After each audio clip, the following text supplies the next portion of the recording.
Federico, y se cumplen 20 años del lanzamiento de un libro editado en una, a pesar de que pasaron nada más que 2 décadas, circunstancias particulares para Argentina y para el Río de la Plata, donde se alzaban las voces del nunca más, pero todavía había cierto pudor en hablar de terrorismo de Estado. Sin ir más lejos, en esos años, por ejemplo, estaba vigente un decreto de indulto impulsado por el entonces presidente Carlos Menem en Argentina.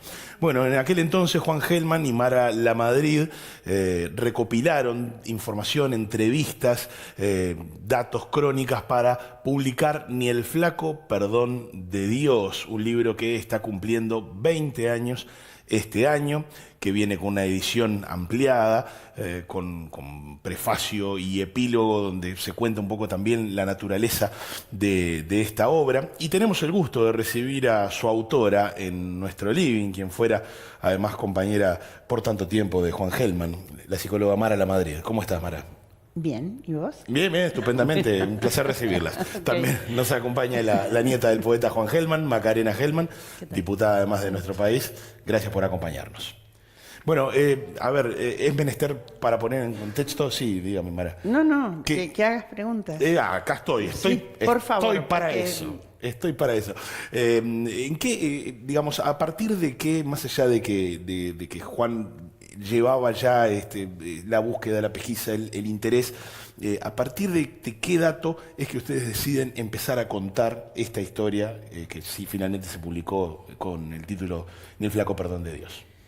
Mira, entraron en juego dos situaciones, una personal, subjetiva, bueno, y otra pública.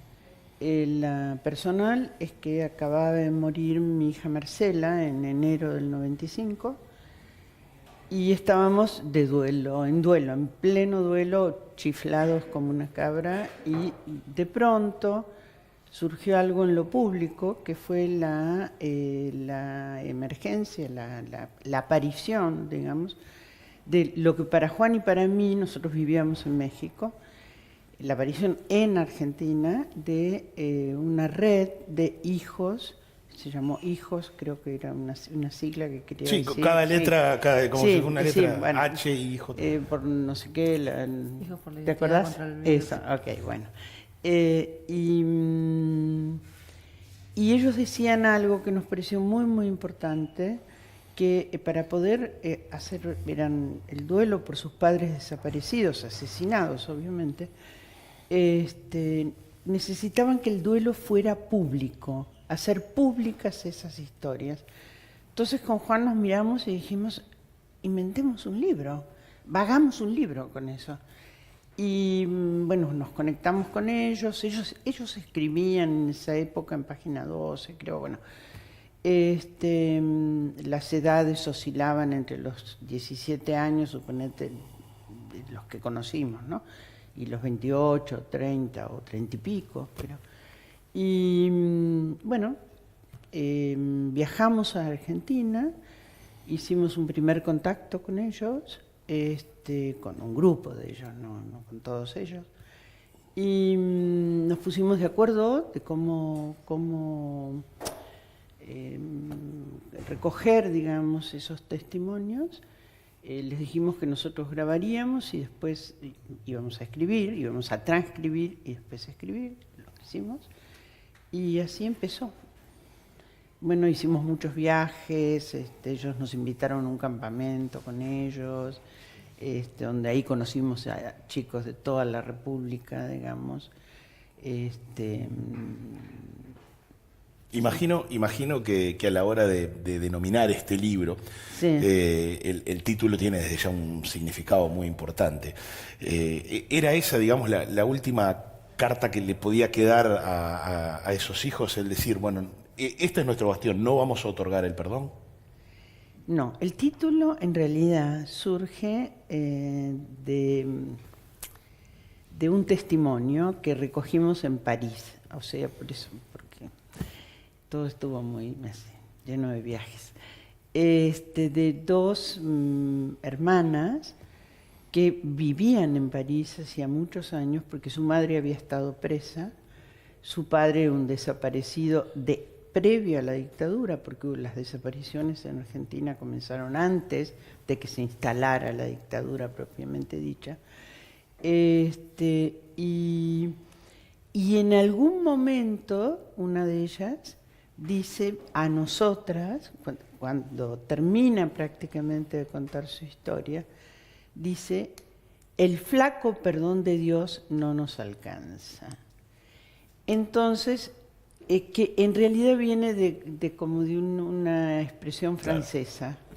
Bien. Ellas hablaban un español muy afrancesado, porque habían hecho la escuela en Francia, bueno, lógicamente. Todo, ¿no? Y de ahí sacamos el título. Nos pareció que era un título que venía bien, además para ponerlo a Dios primero y además a Dios con minúscula, claro, y que se fuera todos. Bien. Poco tiempo después de la aparición de este libro se da otra aparición, que es que en realidad el momento en que se confirma la identidad de Macarena. Esto fue en el año 2000, ¿verdad? Vamos a ponerlo en orden.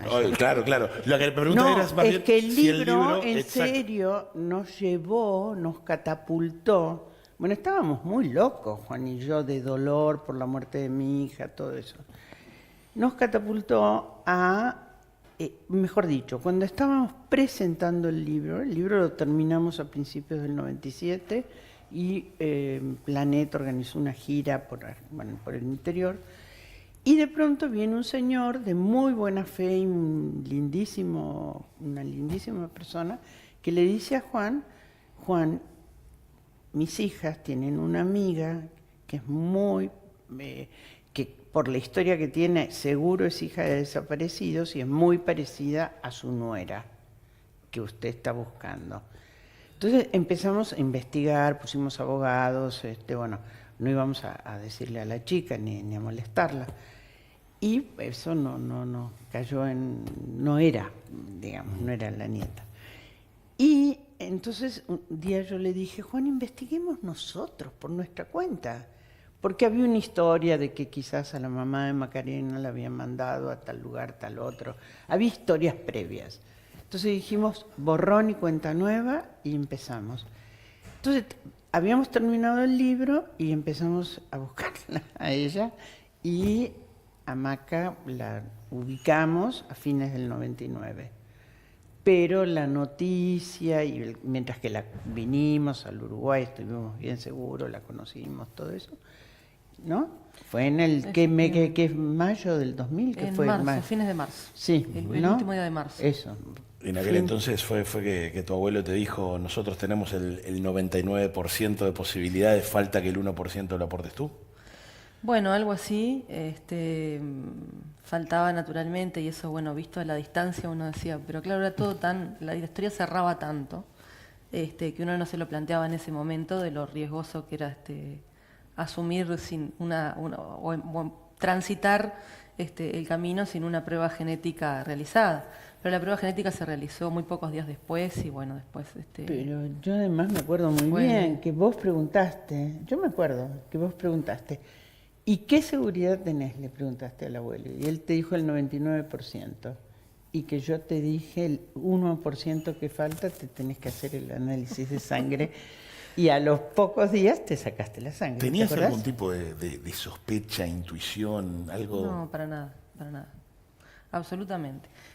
Por lo menos consciente, ¿no? Justo ayer hablábamos un poco de los inconscientes y de cómo uno muchas veces los expresa de alguna manera, más allá de que no lo tenga en el consciente, y eso a veces hace que uno no entienda cosas que después, conociendo la historia, puede llegar a comprender mucho mejor. Cuando hablamos de la red de hijos, cuando hablamos de Madres y Abuelas de Plaza de Mayo, hablamos de organizaciones sociales que desde ya, en muchos casos, cuentan con un diálogo, con un vínculo, con el escenario político. Macarena, vos perteneces a la fuerza de gobierno, y al margen del trabajo que desde siempre vienen haciendo las organizaciones sociales.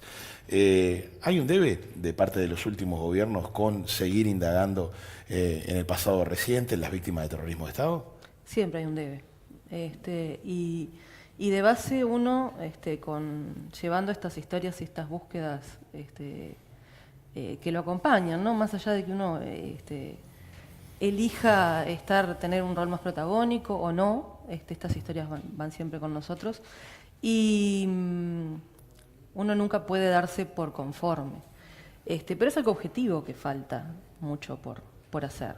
En los últimos 10, 12 años es cuando ha pasado la mayor cantidad de cosas, ¿no?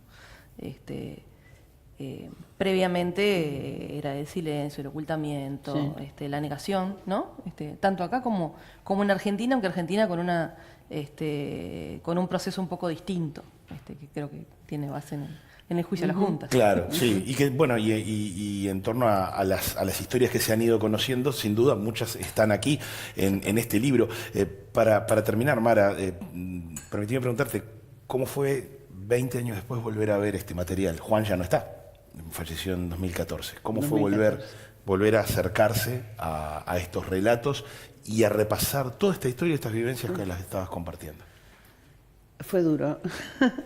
Es un libro que además cuando lo terminamos, yo en serio así como que lo cerré y lo soltaste. No quise saber nada más con él. Entonces lo volví a leer en Buenos Aires cuando fui a presentarlo en la Feria del Libro, que fue también Semana Santa, por ahí, no sé, en la Feria del Libro de Buenos Aires, este año.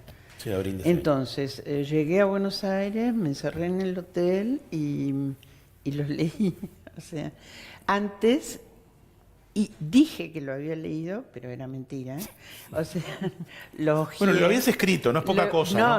No, lo ojeé así, 20 años después, para escribir el prefacio. Bueno, el libro, por supuesto, en esta edición definitiva puede encontrarse en librerías. ¿Habrá alguna instancia de presentación, charla por estos días? Sí, el miércoles, o sea, mañana, a las 7 de la tarde en el Museo Zorrilla. Muy bien, Museo Zorrilla, aquí en Punta Carretas. Invitamos con entrada libre a todos y los presentadores van a ser Gabriel Mazarovich y Macarena. Y están todos invitados. Estupendo. Mara La Madrid, Macarena Hellman, gracias por acompañarnos esta mañana y bueno, éxitos para esta presentación de la edición definitiva de Ni el Flaco, Perdón de Dios.